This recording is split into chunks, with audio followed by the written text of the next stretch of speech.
লাম্মা খালাকাল্লাহু আদামা ওয়া কানা তুলুহু 60 যিরাআন, বুখারীর বর্ণনা। আল্লাহ বললেন আদমকে যখন আমি বানালাম 60 গজ লম্বা করে বানালাম। 60 যিরাআন, বুখারীর বর্ণনা, সহিহ বুখারীর রেফারেন্স। যখন আদমকে আমি বানিয়েছি 60 হাত লম্বা করে বানিয়েছি। তোমরাও যখন জান্নাতে যাবে 60 হাত লম্বা হয়ে যাবে। আদম আলাইহিস সালামকে আল্লাহ কয় হাত লম্বা করে বানালেন? হ্যাঁ, আমনে কয় হাত? আমি কয় হাত? কথা কন। ফেরাউন কয় হাত? এবার খাইছে ধরা। হ্যাঁ, ফেরাউনের ব্যাপারে অনেক মিথোলজি আছে দেশে, যে অনেক লম্বা। এক বক্তার ওয়াজেও শুনছি আমার পাগড়ি দিয়ে আমি মাইপ পাইছি 60 হাত লম্বা। কিন্তু আমি তো মিশরে ছিলাম, আমি দেখেছি ফেরাউন আসলে এত লম্বা নয়। ওর আসল নাম মিনেফতাহ রামসিস আস-সানি, দ্বিতীয় রামসিস। ফেরাউন বা ফারাও হচ্ছে মিশরের সিংহাসনে যারা বসে ওদের উপাধি। যেমন প্রেসিডেন্ট বা রাষ্ট্রপতি, এটা কি কারো নাম? যেই ওই চেয়ারে বসবে বঙ্গভবনে থাকবে উনি রাষ্ট্রপতি। তো যারাই মিশরের সিংহাসনে বসে তারাই ফারাউস বা ফেরাউন। এই ফেরাউনের সাথে কিন্তু আমি কথা কইছি, বিশ্বাস হয় না?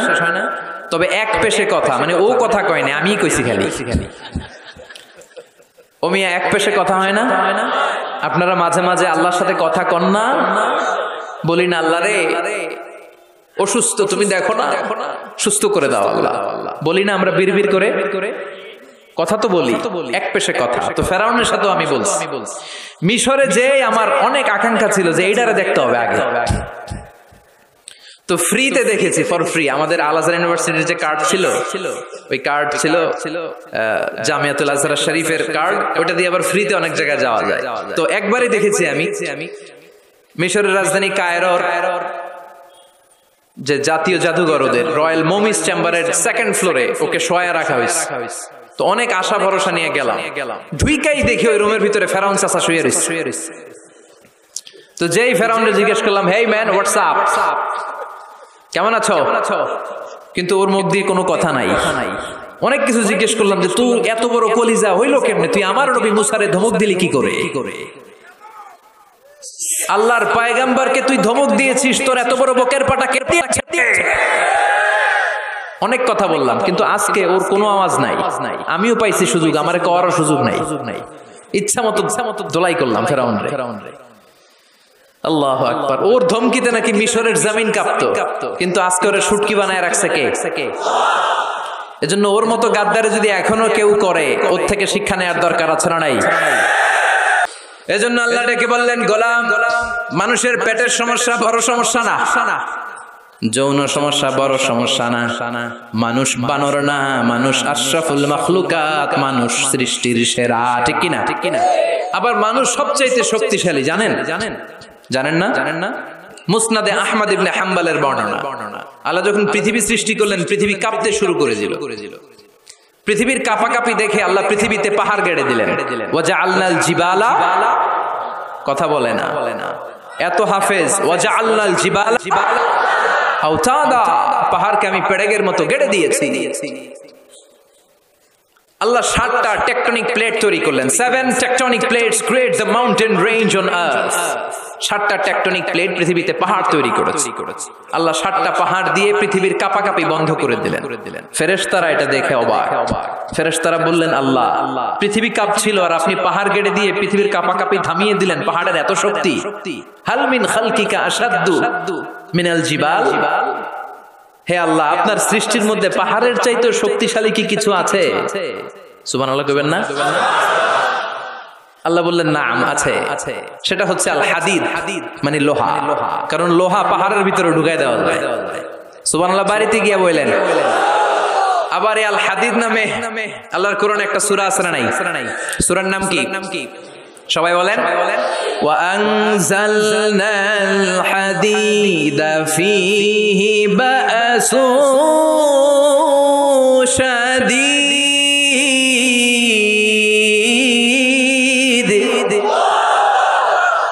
আমি আকাশ থেকে লোহা নাজিল করেছি, লোহার মধ্যে অনেক শক্তি আমি ঢুকিয়ে দিয়েছি। ওয়া মানাফিউ লিন-নাস, আবার লোহার ভেতরে মানুষের জন্য উপকার আছে না নাই? এমন কিছু বানানো যায় না লোহা ছাড়া। এই যে মাইক বানাইছে লোহা আছে না নাই? ঘড়ি বানাইতে লোহা, বাড়ি বানাইতে গাড়ি, কম্পিউটার, প্লেন, রকেট, বন্দুক। সুবহানাল্লাহ কইবেন না? সব কাজে লোহা লাগে। আল্লাহ বললেন লোহা পাহাড়ের চাইতেও শক্তিশালী, পাহাড়ের ভেতরে আমি লোহা গেড়ে দিয়েছি।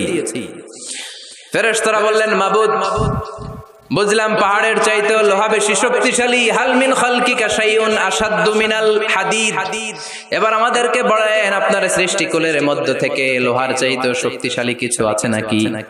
আল্লাহ বললেন লোহার চাইতেও শক্তিশালী আরেকটা জিনিস আছে, সেটা হলো আন্নার, মানে আগুন। সেটা কি? সবাই কোন আগুনের স্পর্শ পেলে লোহাও গলে যায়। সুবহানাল্লাহ পড়েন। ফেরেশতারা বললেন আল্লাহ আগুনের চাইতেও শক্তিশালী কিছু আছে নাকি? আল্লাহ বললেন আছে। সেটা কি? আল্লাহ বললেন আল মা, মানে পানি। আগুনের মধ্যে যদি পানি ঢেলে দেয়া হয় আগুন তার অস্তিত্ব হারিয়ে ফেলে, ঠিক কি না? ফেরেশতাদের প্রশ্নেরও শেষ নাই, আল্লাহর উত্তরেরও। ফেরেশতাদের কৌতূহল আরো বেড়ে যায়। ফেরেশতারা আবার বলে মাবুদ, আপনার সৃষ্টিকুলের মধ্য থেকে পানির চাইতেও শক্তিশালী কিছু আছে নাকি? আল্লাহ বলে আছে। আর রিহ মানে বাতাস, মানে কি? বাতাস। কারণ বাতাসের ধাক্কায় সাগরের পানিতে দোলা খেলে, বাতাসের গর্জনে সাগরের মধ্যে উচ্ছ্বাস তৈরি হয়, শুরু হয় জলোচ্ছ্বাস, ঠিক কি না? ফেরেশতারা আবার অবাক হয়ে বলে ও মাবুদ, এই বাতাসের চাইতেও শক্তিশালী কিছু আছে নাকি? আল্লাহ বললেন বাতাসের চাইতেও শক্তিশালী আছে। ফেরেশতারা বলল সেটা কি? আল্লাহ বললেন বাতাসের চাইতেও শক্তিশালী আশরাফুল মাখলুকাত মানুষ। সকল ব্যথার বোঝা বইতে পারে, সব জ্বালা যাতনাও সইতে পারে। বিপদ আপদ এলে আল্লাহকে ডাকে, তার দয়া করুণায় ভরসা রাখে। হারায় না হুশ সেই তো মানুষ, ঠিক কি? আল্লাহ বললেন মানুষ শক্তিশালী, তবে ওই মানুষ যেই মানুষ ডান হাত যা দান করে বাম হাত সেটা টের পায় না। সুবহানাল্লাহ পড়েন। তার মানে আপনারা সবচেয়ে শক্তিশালী। আল্লাহর এই স্টেটমেন্ট অনুযায়ী মুসনাদ আহমদ ইবনে হাম্বলের রেফারেন্স অনুযায়ী আজকে জামিয়া কাসিমিয়ার জন্য যারা দুহাত খুলে দান করেছেন তাদের চেয়ে শক্তিশালী আল্লাহর জমিনে, আকাশের নিচে জমিনের উপরে দ্বিতীয় কেউ নাই। জোরে বলেন ঠিক কি? সবচেয়ে শক্তিশালী তারা। ডান হাত যেটা দান করে বাম হাত সেটা টের পায় না, এরকম দানবীর আছে না নাই? যাকাত যখন দিতে মনে চায় এইভাবে যাকাত দিবেন, কবুল করবে কে? দে যাকাত তোরা দে রে যাকাত, তোর দিল খুলবে পড়ে আগে খোলো খাত। দে যাকাত তোরা দে রে যাকাত। সুবহানাল্লাহ পড়েন। তার মানে মানুষের মতো মানুষ সবচেয়ে শক্তিশালী। মানুষের মতো মানুষ আশরাফুল মাখলুকাত, মানুষের মতো মানুষ হলো আল্লাহর খলিফা। কার কথা? সূরার নাম আরো জোরে পড়েন। আউযু বিল্লাহি মিনাশ শাইতানির রাজীম, বিসমিল্লাহির রহমানির রহিম। হাল আতা আলাল ইনসানি হিনুম মিনাদ দাহরি লাম ইয়াকুন শাইআম মাযকুরা। সুবহানাল্লাহ। আল্লাহ বললেন হাল আতা আলাল ইনসানি হিনুম মিনাদ দাহর লাম ইয়াকুন শাইআম মাযকুরা। প্রতিটা মানুষের জীবনে এমন একটা সময় এসেছিল তখন উল্লেখ করার মতো সে কিছুই ছিল না। কার কথা?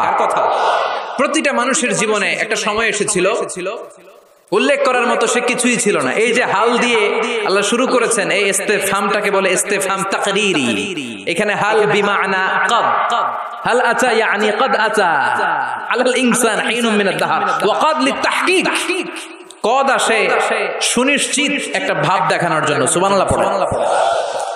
তার মানে আল্লাহ বললেন প্রতিটা মানুষের জীবনে এমন একটা সময় ছিল লাম ইয়াকুন শাইআম মাযকুরা, তখন মানুষটা উল্লেখ করার মতো কিছুই ছিল না। এই আল ইনসান দ্বারা আল্লাহ কি বুঝিয়েছে? অনেক তাফসীর এসেছে। কেউ বলেছে ইনসান দ্বারা উদ্দেশ্য হচ্ছে সাইয়েদনা আদম, আবার কেউ বলেছে ইনসান দ্বারা উদ্দেশ্য হচ্ছে পৃথিবীর সব মানুষ। সাইয়েদনা আদম যদি ইনসান দ্বারা উদ্দেশ্য হয় তাহলেও ঠিক আছে। আদম আলাইহিস সালামের জীবনেও এমন একটা লম্বা সময় ছিল উল্লেখ করার মতো তিনি কিছুই ছিলেন না। সুবহানাল্লাহ পড়েন। আদম আলাইহিস সালামকে আল্লাহ নূর দিয়ে বানাইছে, তাই না? হ্যাঁ হ্যাঁ, কি দিয়ে? আরো জোরে, মাটি দিয়ে বানালেন।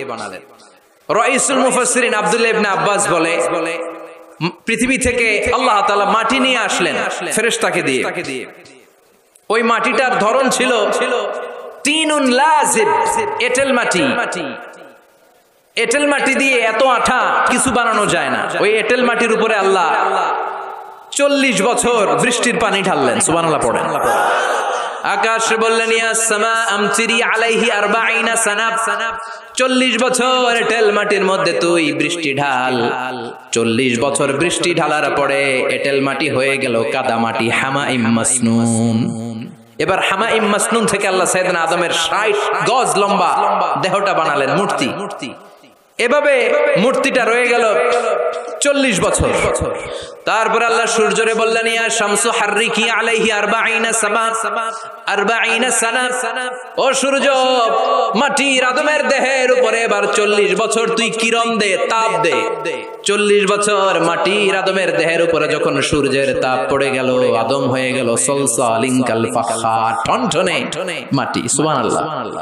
তাহলে প্রথমে এঁটেল মাটি 40 বছর, কাদা মাটি 40 বছর, ঠনঠনে টোকা মারলে এরকম ঠন ঠন আওয়াজ হয়, এরকম সালসালিন কাল ফাখার, এরকম ছিল 40 বছর। 3 40 কত?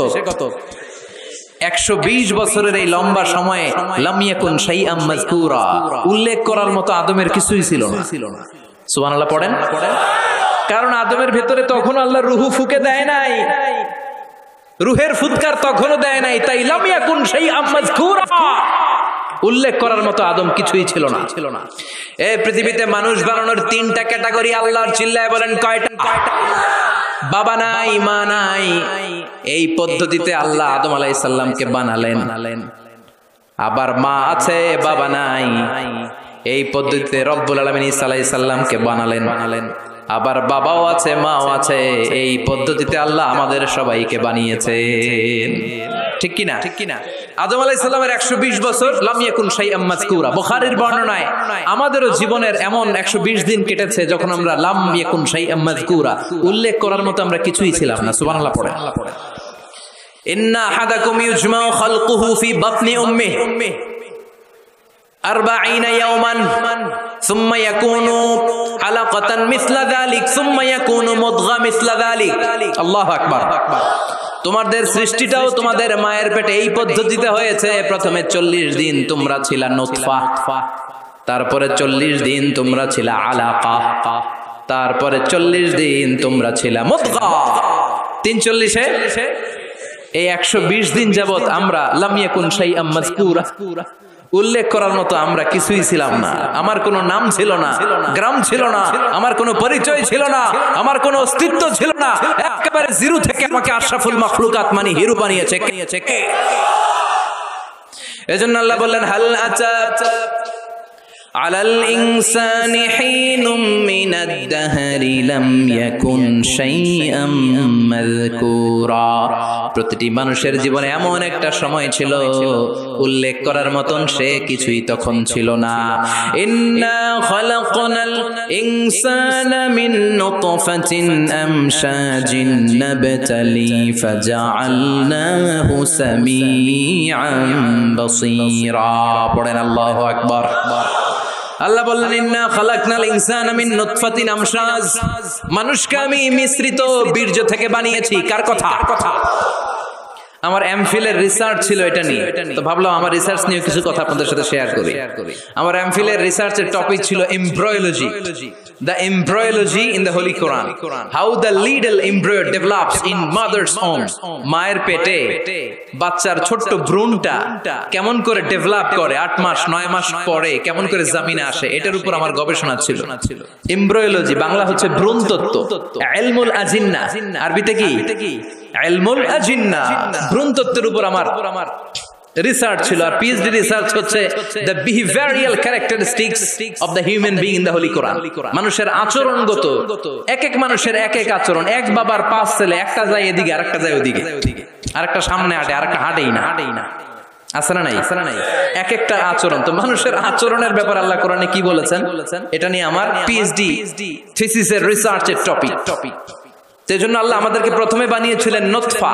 খেয়াল করে বুঝবেন, তাহলে বুঝতে সহজ হবে। নুতফা, তারপরে আলাকা, তারপরে মুদগা, sperm drop, blood clot, and finally the little stitch, little flesh. গোশতের টুকরা ছিলাম, ছোট্ট নুতফা ছিলাম, সামান্য শুক্রাণু ছিলাম আমরা, শুক্রাণু। আমি, আপনি, আমরা সবাই শুক্র ছিলাম না, আমরা ছিলাম শুক্রাণু, মানে শুক্রের অণু।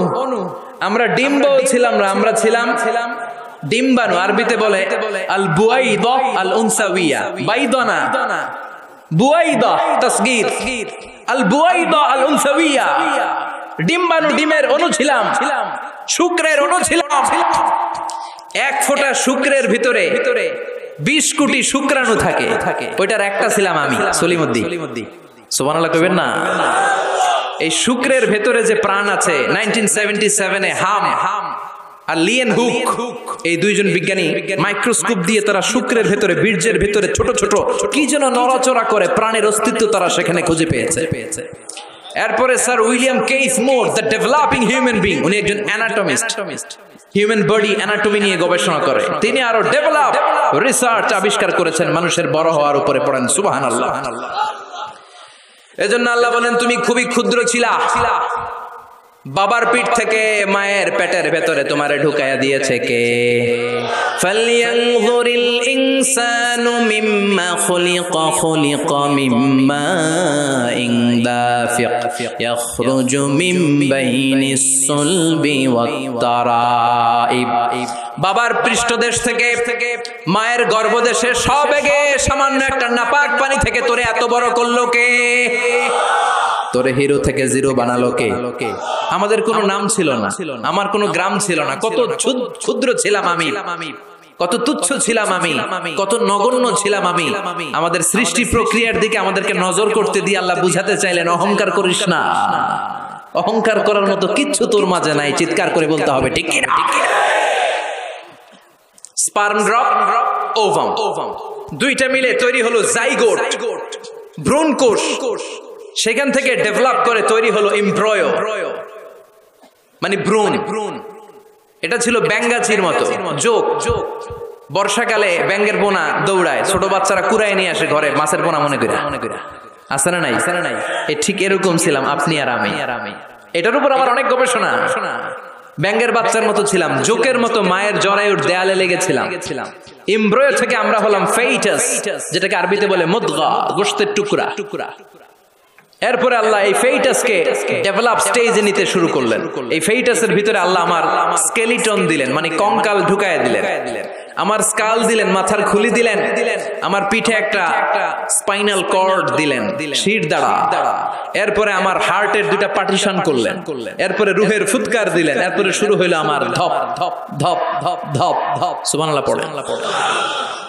লাঞ্চের কাজ শুরু হলো। লাঞ্চের কাজ, ফুসফুসের কাজ, দম নেয়া, দম সারা। 1 মিনিট যদি দম বন্ধ থাকে আপনার অবস্থা কি? খালি শেষ নাকি ঠুস? হায় রে মানুষ রঙিন ফানুষ, দম ফুরাইলে তবু তো ভাই কারোরই নাই একটুখানি। হায় রে মানুষ রঙিন ফানুষ, রঙিন ফানুষ, হায় রে মানুষ। আল্লাহ বললেন ফাকাসাউনাল ইযামা লাহমা, স্কেলিটন কঙ্কাল গোশত দিয়ে আমি প্যাকেট পড়ালাম, সেখানে তোর হার্ট দিলাম, লাঞ্চ দিলাম, সেখানে তোর গল ব্লাডার দিলাম, কিডনি দিলাম, ইন্টেস্টাইন দিলাম। ফি জুলুমাতিন সালাস, তিনটা অন্ধকার প্রকোষ্ঠের ভিতরে আমি তোকে ইন্টেনসিভ গার্ড দিয়ে রেখেছি। ফি কারানিন মাকিন, ওই 9টা মাস তোর মায়ের পেটের ভিতরে তোর যে খাবার, অক্সিজেন, পানি গিয়েছে, পৃথিবীর কোনো কবিরাজি কাজে লাগে নাই। জোরে বলেন ঠিক কি? এজন্য আল্লাহ বললেন, ইন্না খলাকনাল ইনসানা মিন নুতফাতিন আমশাজিন নাবতালি ফাজআলনাহু সামিআন বাসীরা। এই ছোট্ট বীর্যের ফোঁটা থেকে এত বিশাল মানুষ করে তোরে বানালো কে? এরপরে নাবতালিহি, দুনিয়ায় আসার পরে তোর পরীক্ষা শুরু হয়ে যায়। আল্লাযী খলাকাল মাউতা ওয়াল হায়াতা লিয়াবলুয়াকুম আইয়ুকুম আহসানু আমালা। আল্লাহ জীবন মৃত্যুর এই খেলা খেলছেন, আমাদের কার আমল ভালো কার আমল খারাপ এইটা পরীক্ষা করার জন্য। দুনিয়াতে আমাদের পরীক্ষার দরকার আছে না নাই? প্রতিনিয়তই পরীক্ষা। এই যে মাহফিল করতেছি, এটাও পরীক্ষা। এখন আমরা পরীক্ষার হলে আছি। আমাদের পুরো জীবনটা একটা বিশাল পরীক্ষার হল। আল্লাহ দেখতে চাচ্ছেন আমার আমলটা কেমন, আমি কি ডানপন্থী না বামপন্থী, এটা দেখতে চায় কে? এরপরে আল্লাহ বললেন, তোকে আমি বানালাম ফাজআলনাহু সামিআন বাসীরা, তোকে আমি কান দিলাম দেখার জন্য, তোকে আমি 2টা চোখ দিলাম। এজন্য চোখ পাওয়ার পরে চোখের নেয়ামতের শুকরিয়া করব কার? কান দিয়ে কোরআন তেলাওয়াত শোনার দরকার আছে না নাই? নাকি হিন্দি গান শুনবেন? তুঝে দেখা তুহে জানা সানাম শুনবেন? কান দিয়ে কি শুনবেন? কথা কন। যেন কানে শুনি সদা তোমার কালাম, হে খোদা চোখে যেন দেখি শুধু কোরআনের আয়াত। শোনো আমার মুনাজাত, শোনো শোনো ইয়া ইলাহি আমার মুনাজাত, শোনো আমার মুনাজাত। পড়েন আমিন। এই কানটা দিছে কে? কোরআনের যত জায়গায় সাম বাসার, আগে আল্লাহ এনেছেন কোনটা? ওয়াল্লাযী আনশাআকুম ওয়া জাআলা লাকুমুস সামআ ওয়াল আবসার ইন্নাস সামআ ওয়াল বাসারা ওয়াল ফুআদা কুল্লু উলাইকা কানা মাসউলা। সাম বাসার আগে এনেছে কোনটা? সাম মানে কান। এই শ্রবণ শক্তি আমাদের আগে অর্জিত হয়। মায়ের পেটের ভেতরে যখন ছিলাম তখন থেকে আমাদের কানের ভেতরে শ্রবণ শক্তি তৈরি করে দিয়েছে কে? এজন্য যেই মায়েরা মহিলা প্যান্ডেলে আমার মাইকের আওয়াজ যদি আপনাদের কানে যায়, তাহলে আপনারা যখন গর্ভবতী থাকবেন, যখন পেটে আপনার বাচ্চা, তখনও কিন্তু আপনার বাচ্চার কানের শ্রবণ শক্তি কিছুটা শুরু হয়ে যায়, সে কিছুটা শুনতে পায়। এজন্য ওই টাইমে এমন কিছু শোনা উচিত না যেটা বাচ্চার মনে দেহে ইফেক্ট ফেলে। জোরে কোন ঠিক কিনা? ওই সময় যদি হিন্দি সিনেমা শোনেন, তুঝে দেখা তুহে জানা সানাম শোনেন, তাহলে এটা হইব ওইরকম। ঠিক কিনা? আর যদি তখন কোরআন শুনেন, তখন যদি বিশ্বনবীর হাদিসগুলো পড়েন, ওইটার একটা প্রভাব তার কানের ভেতরে আছে না নাই? এই যে কানের ভেতরে আল্লাহ এখানে একটা এয়ার ক্যানেল দিয়েছে, এই যে এটা। অনেকে কয় এটা দিছে কি লিগা? এটা কাইটা দিলে তো আপনি কান কাটা রমজান হয়ে যাবেন। এটা কেটে দিলে আপনি কথা শুনতে পাবেন না। এই এয়ার ক্যানেল দিয়ে সাউন্ড ওয়েভ, শব্দ তরঙ্গ আমাদের শ্রবণ ইন্দ্রিয়ের ভেতরে আওয়াজ শোনার অনুভূতি জায়গায়। এটা এই এয়ার ক্যানেল দিয়ে ঢুকে। এই ক্যানেলটা এরকম 3-4টা রাস্তা না থাকলে আপনি কোনো আওয়াজই শুনতে পেতেন না। এমনি কিছু দেয় নাই। এরপরে এটা ঢুকে কানের ভেতরে একটা এয়ার ড্রাম আছে। আল্লাহু আকবার। ফাজআলনাহু সামিআন বাসীরা। এয়ার ড্রামে যে সাউন্ড ওয়েভ, শব্দ তরঙ্গ যে নক করে, এই শব্দ তরঙ্গ যখন নক করে, তখন কানের ভেতরে মানুষের দেহের সবচেয়ে ছোট্ট একটা হাড্ডি আছে। দেহের 206টা হাড্ডি, এর মধ্যে সবচেয়ে ছোট হাড্ডিটা আল্লাহ কানের ভিতরে ঢুকায় দিয়েছে। আউটার ইয়ারে নক করে, এরপরে মিডল ইয়ার, এরপরে ইলেকট্রিক্যাল সিগন্যালের মাধ্যমে এটা ট্রান্সমিট হয়ে ব্রেনের ভেতরে হেয়ারিং নার্ভ আছে, মানে শুনবার স্নায়ু, ওইটাতে যে আঘাত করে, ওই আঘাত করা মাত্র তারপরে আপনি শব্দটা শুনতে পান।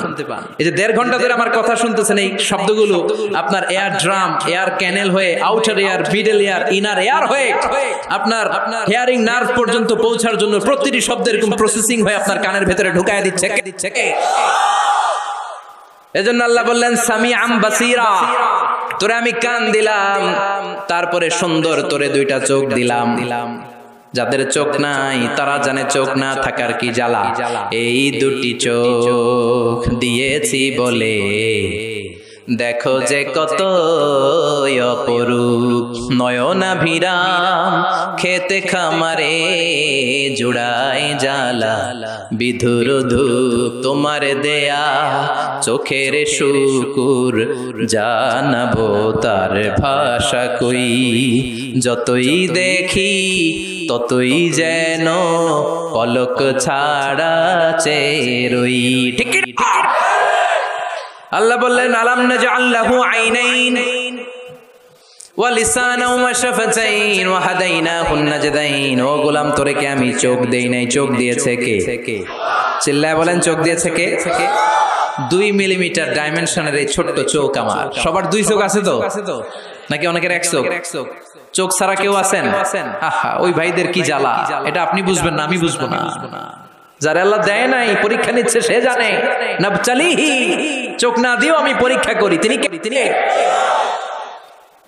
2 মিলিমিটার ডাইমেনশনের ছোট্ট চোখ দিয়ে এই যে আমার ভাইরা আমি যেমনে দেখি, সূর্যের দিকে তাকাইলে সূর্যটারও এমন দেখি, ওটা কিন্তু কোটি মাইল দূরে। ক্যামেরা দিয়ে দেখবেন এত সুন্দর। চোখের মধ্যে জুমিং পাওয়ার আছে, জুমিং পাওয়ার। দূরের জিনিসকে ক্যামেরায় টাইনা দেখা লাগে, আমাদের চোখে টানাটানির দরকার নাই, চোখটা খুলে তাকাইলেই দেখে ভালো লাগে। আবার যেই ক্যামেরাগুলো দিয়ে হলিউড বলিউডের মুভি শুট করে, এগুলোর কোনোটায় 70, কোনোটায় 80, কোনোটায় 100 মেগাপিক্সেল ভিশনকে, দৃশ্যকে, সিনারিকে ক্লিন করে, সুন্দর করে। 70, 80, 100 মেগাপিক্সেল। কিন্তু আমাদের এক একটা চোখে আল্লাহ ফ্রি 475 মেগাপিক্সেল ঢুকায় দিছে। বিজ্ঞানীদের ধারণা human eyes can identify more than 10 million colours. আমাদের এই চোখগুলো খালি চোখে 10 মিলিয়নেরও বেশি ধরনের রং শনাক্ত করতে পারে।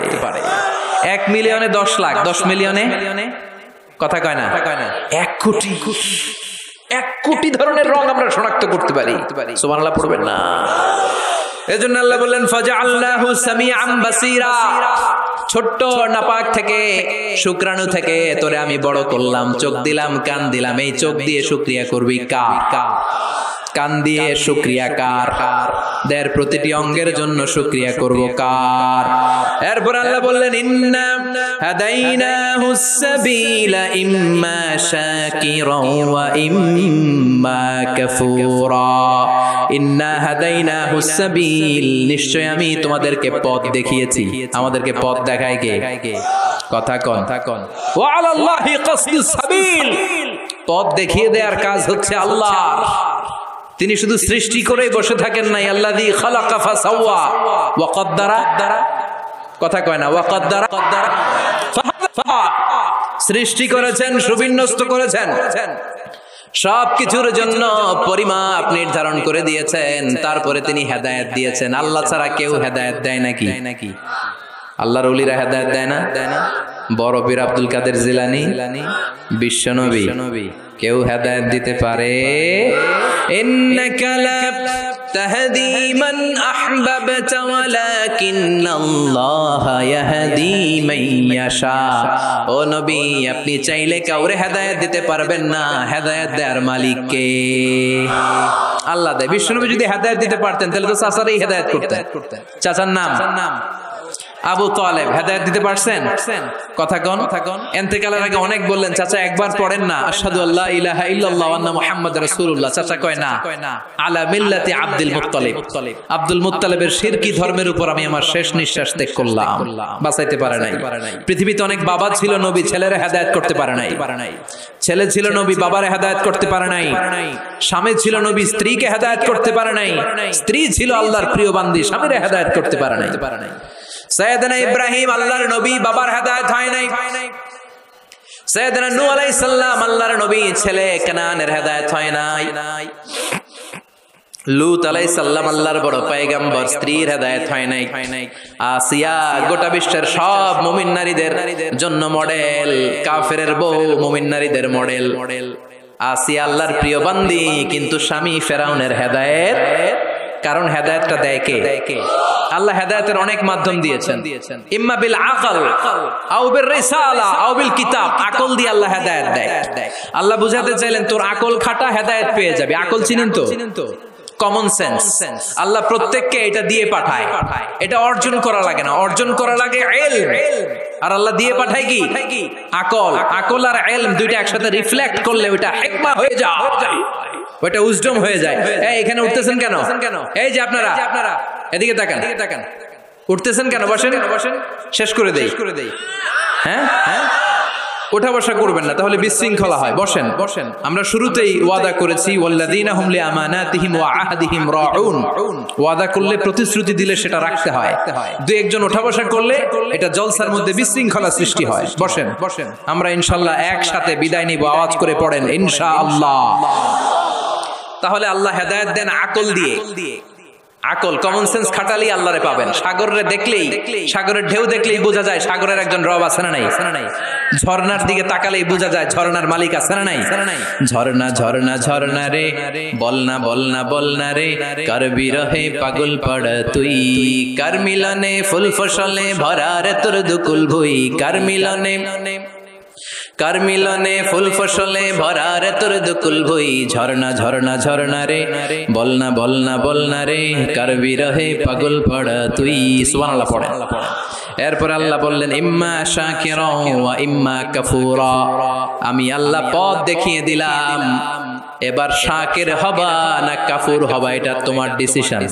শাকির ডাইনপন্থী আর কাফের, উত্তর দেন আওয়াজ করে, শাকির কাফের।